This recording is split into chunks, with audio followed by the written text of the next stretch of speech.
નમસ્કાર ખેડૂત મિત્રો, સ્વાગત છે તમારું ખેડૂત ચેનલની અંદર। આજે તારીખ 28 એપ્રિલ 2026 વાર મંગળવાર। આજે આપણે ઊંઝા માર્કેટ યાર્ડના તાજા બજાર ભાવ જાણીશું, જેમાં જીરુના ભાવ 5500 આસપાસ ટકેલા જોવા મળી રહ્યા છે। ગઈકાલ કરતાં ફરીવાર આજે જીરુની બજારમાં ઘટાડો જોવા મળી રહ્યો છે। વરિયાળીના ભાવ પણ 8000 કરતાં નીચે ચાલી રહ્યા છે, તેમાં પણ આજે ઘટાડો જોવા મળી રહ્યો છે। એક દિવસ વધારો એક દિવસ ઘટાડો એવી રીતે કન્ટિન્યુ બજાર જીરુ વરિયાળીમાં જોવા મળી રહી છે। અન્ય જણસીના ભાવ પણ આજે થોડા નીચા જોવા મળી રહ્યા છે। ફરી આવતીકાલે સુધારો જોવા મળશે, એવી રીતે વધઘટ સાથે વેપાર જોવા મળશે। તો ચાલો આપણે જાણી લઈએ કે આજે રાયડો, જીરુ અને અજમાના ભાવ શું ચાલી રહ્યા હતા।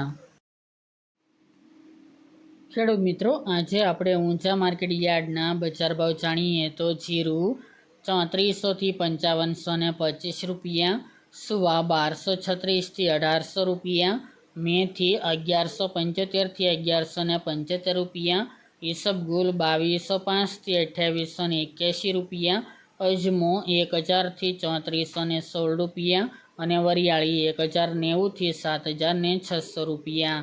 તો ખેડૂત મિત્રો, આ હતા આજે આપણે ઊંઝા માર્કેટ યાર્ડના તાજા બજાર ભાવ।